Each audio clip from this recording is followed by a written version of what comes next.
Thank you for joining us today on the test bench. Today we're turning this into this. We have the components here to make a computer with an Intel G4560, 8 gigabytes of Patriot Signature 2400 MHz RAM, and a PNY GTX 1050 video card.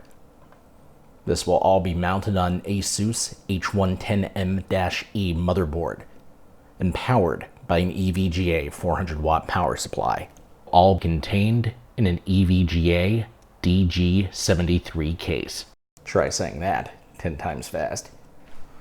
The reason for this tutorial today is if you're on an extreme budget and you want to build an Intel computer, this is the kind of computer you're going to put together. The parts in it cost roughly $567 full retail, but they go on special all the time.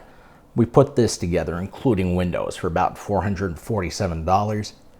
If you can get a steal on the graphics card, you could probably do it for closer to $400. On a philosophical level, I've named every computer I've ever built. The ones on this channel aren't going to be an exception. This is a broadsword. So, let's begin. The first step to building a computer is pretty obvious: opening the case.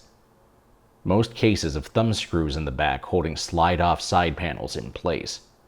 Consult your case's manual for exact instructions. Regardless of how your case comes apart, you'll want to make sure you don't lose those screws.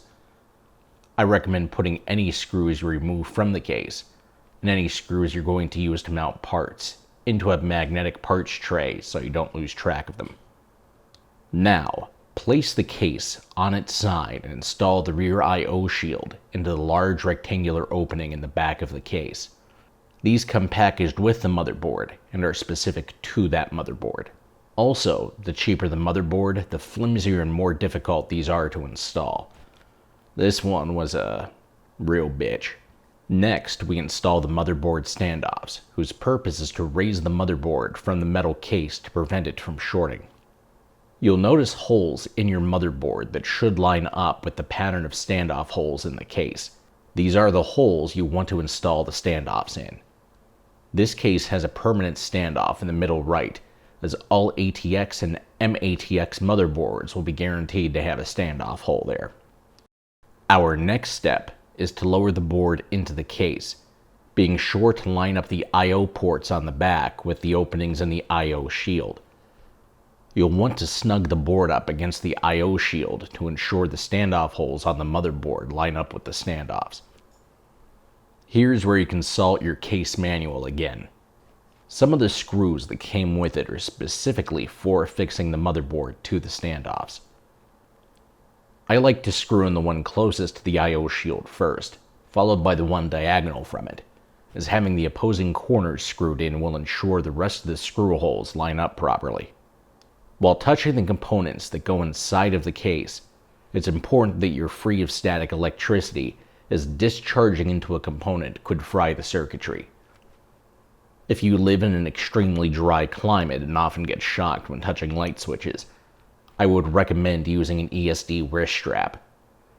Otherwise, touching the metal frame of the case prior to picking up a component should keep you grounded.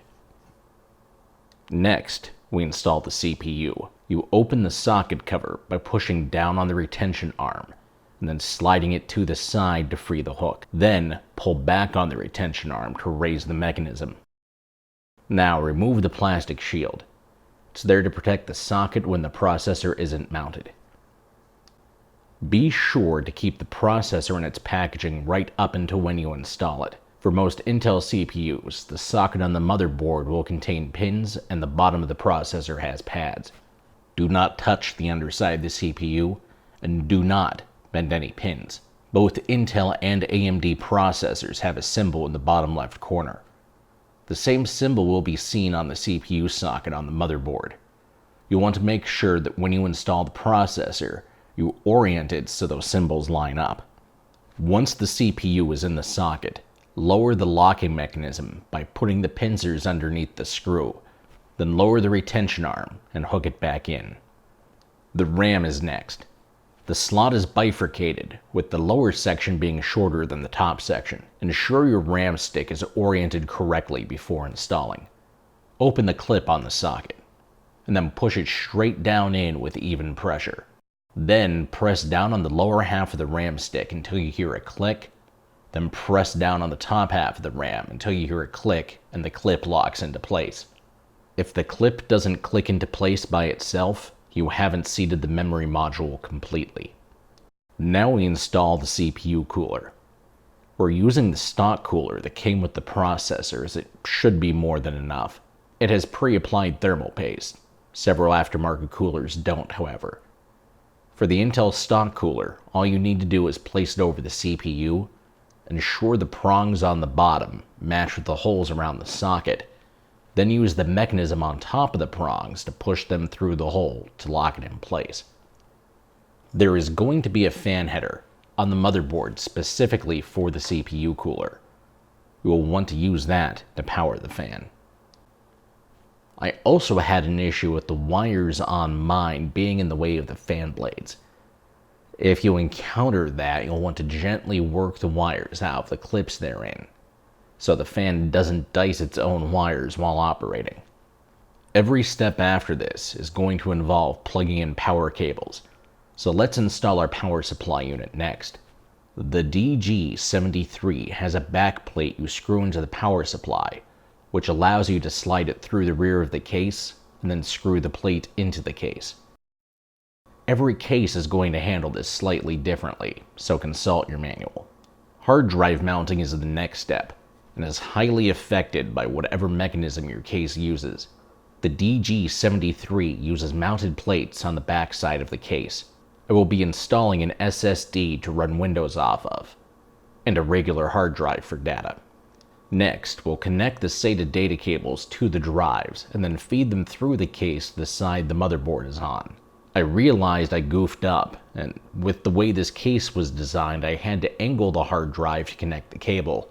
When installing the cable, keep in mind the plug is shaped like an L and can only connect one way. Typically, the short leg of the L is pointing at the bottom of the drive. Next, we want to organize our power cables. First, we want to take our 4-pin connector that connects to the top of the motherboard and feed it through the hole for this purpose at the top of the motherboard tray. The only other cables we're going to use are the 2 SATA power for the drives and the 24-pin power connector for the motherboard. We want to take the rest and bundle them with a twist tie. The packaging for our components have plenty to choose from. Then tuck those away. This is also a good time to take the 24-pin connector. You can't miss it, it's the largest one. And run it through the opening between the motherboard tray and the front of the system. Now, we connect the SATA power cables. Just like with the SATA data cables, the connections are L-shaped and the short leg points to the bottom of the drive. The video for this part didn't turn out well because my hands kept getting in front of the parts you need to see, so I'll walk you through this picture using some labels. Your 4-pin connector plugs in here at the top of the motherboard. Your 24-pin connector goes into the giant socket on the side. Your SATA cables go into SATA ports. However, look at how they're labeled on your motherboard. SATA 6GB and SATA 3GB are different speeds, with the 6GB being faster, just how it sounds. Always plug an SSD into a 6GB port if you can. These connectors at the bottom are for HD audio, USB, lights, and the power buttons on your case. Always refer to the manual for the motherboard so you know where these go. The most common reason a computer won't start up after it's built is the power wire is connected to the wrong pins, so always double check. Now, we need to open up 2 expansion slots and the retention panel so we can get the graphics card in. You're only going to find retention panels blocking access to the expansion slot brackets on cases that let you vertically mount your graphics card. After that, we're ready to install the graphics card into the PCIe slot. You'll want to open the clip on the back of the slot and firmly seat the card in the socket. The clip will snap into place the same way the RAM clips do, and you'll want to make sure the metal on the rear bracket is pressed against the expansion slot area. Now, replace the retention bracket if your case requires that. Then use the screws that were holding the slot covers in place to fix the card bracket to the case. It's not strictly necessary, but we'll make sure the card is seated well and will take pressure off the slot mounted to the motherboard in the case of heavier cards. Our case is going to need at least 2 fans aside from the CPU cooler fan, but our motherboard only has one PWM fan header. This deep cool fan hub has an adhesive backing so we can stick it to the case, then wrap the cable around the back of the motherboard tray.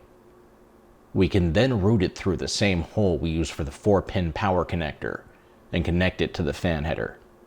Next, we want to install the rear fan. When you install a fan, the side with the crosspiece on the frame is the side air comes out of, and the opposite side is where the air is drawn in. So, we're installing this fan to exhaust hot air. Also, I always recommend using 4-pin fans and motherboards that support them. A 4-pin fan works off something called pulse width modulation, or PWM, which allows the computer to adjust the speed of the fan, and thus the noise, depending on how hot the system is running. The other alternative is Molex fans, which I don't recommend as they tend to be noisy and lower quality. You'll notice I also ran the cables for the fans behind the motherboard tray, so they could loop back around to the fan hub with minimal wires being visible from the side of the motherboard. It is at this point the computer is mechanically sound and could be fired up, but we're going to tidy things up a bit with some cable management. This will make the computer look cleaner, make it more organized if you need to perform maintenance, promote better airflow, and besides, you sunk your hard-earned money into this thing, and finishing it off like this will demonstrate the pride you have in building it. To begin the cable management process, you want to push as much visible cable as possible behind the case, but be careful not to draw them too tight in the process, or you may damage them. Feel free to use twist ties to bundle wires together, and we should end up with something that looks a lot like this. And bundle the cables together so they create paths. Don't force them into ways they don't want to bend, but guide them in a way they naturally want to go. Use twist ties to affix them to the case. Most cases have holes in the chassis specifically for this. The power cables on the PSU tend to stay where you put them, so I let those rest how they wanted to naturally after moving them into position.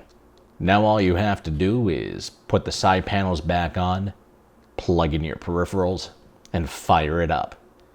Congratulations, you've just built your first computer. Your next step once you've built your rig is to install Windows and software of your choice. Our next step? Join us next time on the test bench when we benchmark Broadsword and Doom, Overwatch, Grand Theft Auto 5, and Fallout 4, among others, and see what this baby can do.